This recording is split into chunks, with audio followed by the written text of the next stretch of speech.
Assalamualaikum warahmatullahi wabarakatuh. Kembali lagi di channel aku, Utin Fatma. Nah, gimana nih persiapan teman-teman untuk menghadapi tes SKD tahun 2021? Aku harap teman-teman masih selalu semangat ya, dan selalu jaga kesehatan. Jangan lupa sering-sering untuk latihan soal, untuk simulasi yang berbasis CAT ya teman-teman. Tapi kalau misalnya teman-teman ini bisa jadi ngerasa bosan gitu ya teman, kalau kita belajar ngerjain tugas misalnya. Jadi teman-teman bisa cari alternatif dengan nonton channel aku sambil belajar ya teman-teman, jadi lebih bermanfaat. Kan ada kadang-kala tuh orang-orang tuh memang lebih mudah juga mengingatnya dengan cara belajar secara visual ya teman-teman. Ada juga yang memang orang tuh hobinya belajar audio ataupun audio visual juga gitu ya teman-teman. Baiklah teman-teman yang baru bergabung di channel aku, jangan lupa untuk subscribe ya teman-teman, agar teman-teman tidak ketinggalan info-info terbaru dari channel aku.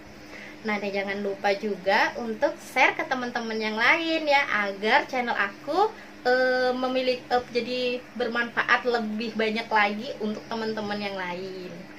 Baiklah, kita langsung simak aja. Kali ini aku mau ngebahas mengenai soal-soal TWK ya teman-teman. Simak terus, stay tune terus. Aku saranin buat teman-teman untuk soal-soal TWK, teman-teman memang harus rajin-rajin belajar untuk ini ya teman-teman, nge-review contoh-contoh soal berserta jawabannya. Itu sekaligus juga teman-teman untuk melatih belajar untuk ini menambah wawasan ya teman-teman, karena TWK ini sistemnya kita ini ya memahami ya teman-teman, memahami terus udah gitu lebih ke pengetahuan kita ya teman-teman, wawasan kita ya. Jadi dengan nonton YouTube yang review tentang soal-soal itu adalah alternatif yang baik juga ya teman-teman. Jadi kalau misalnya teman-teman bosan dengan membaca gitu ya teman-teman, jadi teman-teman bisa sambil menonton gitu ya. Kita coba langsung ke contoh soalnya ya teman-teman. Untuk contoh soal TWK yang terbaru nih ya teman-teman, yang berbasis HOTS gitu. Kita ke soalnya.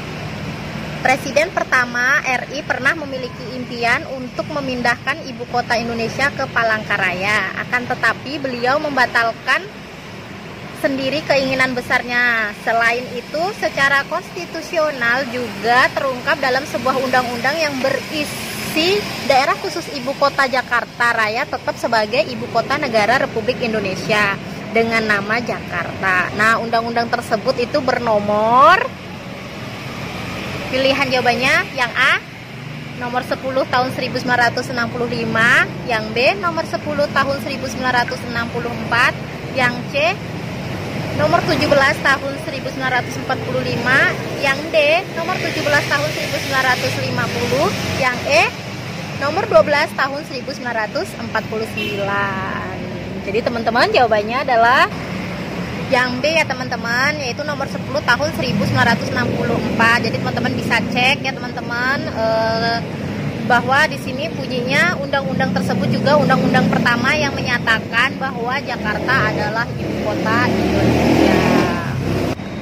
Berikut ini yang bukan landasan yuridis untuk diadakan perubahan terhadap Undang-Undang Dasar 1945 adalah, untuk pilihan jawabannya kita lihat ya teman-teman. Untuk yang A pasal 3 Undang-Undang Dasar 1945, yang B pasal 37 Undang-Undang Dasar 1945, yang C TAP MPR nomor 9 MPR 1999, yang D TAP MPR nomor 9 MPR 2000, yang E TAP MPR nomor 10 MPR tahun 2001. Jawabannya adalah yang E teman-teman. Jadi teman-teman bisa cek nanti untuk TAP MPR nomor 10 MPR 2001 di sini yang berisi tentang laporan putusan hasil musyawarah MPR RI oleh negara. Untuk soal selanjutnya yaitu esensi pilar kebangsaan dalam memahami keberagaman sesuai amanat Undang-Undang Dasar 1945 pasal 18B ayat 2 adalah Berarti teman-teman harus tahu isi pasal tersebut ya teman-teman. Nah, ini untuk pilihan jawabannya. Yang A, menghormati keberadaan suku budaya sebagai kesatuan. Untuk pilihan jawaban yang B, negara mengakui kesatuan hukum adat yang berlaku di seluruh wilayah Indonesia. Yang C, keberadaan masyarakat adat harus diatur dan diperhatikan dalam sistem pemerintahan. Yang D, kebijakan untuk melestarikan budaya menjadi kewajiban seluruh rakyat Indonesia. Yang E, keberadaan adat istiadat di wilayah NKRI harus dilindungi oleh negara. Jawabannya adalah yang B ya teman-teman. Di sini negara mengakui kesatuan hukum adat yang berlaku di seluruh wilayah Indonesia. Nah, kita lihat ya, negara di sini mengakui kesatuan hukum adat yang berlaku di seluruh wilayah Indonesia di sini berdasarkan pasal 18B ayat 2 di sini yang menyatakan bahwa negara mengakui dan menghormati kesatuan-kesatuan masyarakat hukum adat beserta hak-hak tradisionalnya sepanjang masih hidup sesuai dengan perkembangan masyarakat dan prinsip negara kesatuan Republik Indonesia yang diatur dalam undang-undang. Jadi nambah ya teman-teman ya, wawasannya teman-teman mengenai pasal. Untuk contoh soal selanjutnya, ungkapan Bhinneka Tunggal Ika itu muncul pada awalnya itu dimaksudkan. Kita lihat pilihan jawabannya ya teman-teman. Yang A, untuk mempersatukan Nusantara menjadi satu kesatuan wilayah yang berada di bawah satu pimpinan kekuasaan.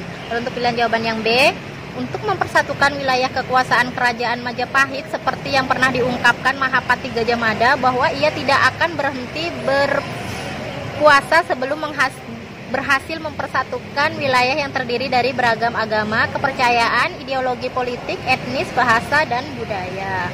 Lalu untuk pilihan jawaban yang C, agar agama Buddha dan agama Hindu dapat hidup berdampingan dengan damai karena hakikat keduanya itu satu, berbeda-beda namun satu, tiada kebenaran yang bermuka dua. Lalu untuk pilihan jawaban yang D, untuk dijadikan semboyan negara kesatuan Republik Indonesia. Untuk pilihan jawaban yang E, untuk dimasukkan ke dalam kitab Ramayana. Jadi jawabannya yang benar adalah yang C ya teman-teman, agar agama Buddha dan agama Hindu dapat hidup berdampingan dengan damai karena hakikat keduanya itu satu, berbeda-beda namun satu, tiada kebenaran yang bermuka dua. Selanjutnya, tujuan paling mendasar adanya reformasi dalam kehidupan berbangsa dan bernegara diantaranya adalah, kita lihat pilihan jawabannya. Yang A, menciptakan aparatur negara yang bersih dan berwibawa. Yang B, menggulingkan pemerintahan Orde Baru. Yang C, terbukanya kebebasan yang sebelumnya seperti terbelenggu. Yang D, meningkatnya perekonomian bangsa. Yang E, pemberantasan korupsi, kolusi, dan nepotisme. Jawabannya adalah yang paling tepat adalah yang E ya teman-teman. Sekian pembahasan mengenai contoh-contoh soal prediksi tes SKD tahun 2021. Nah, buat teman-teman, aku saranin selalu belajar soal-soal yang hot ya, HOTS, yaitu Higher Order Thinking dan Skill. Yang berarti soal-soal tersebut memang harus dikerjakan dengan kemampuan analisis tinggi. Nah, dari situ kan kita jadi tidak hanya kita tahu jawabannya ini terkadang memang soal-soal tersebut harus perlu analisis lagi ya teman-teman ya. Jadi aku harap teman-teman tahun ini teman-teman lolos tes SKD. Amin, amin ya rabbal alamin. Sekian videoku kali ini. Thank you for watching and see you the next video. Bye.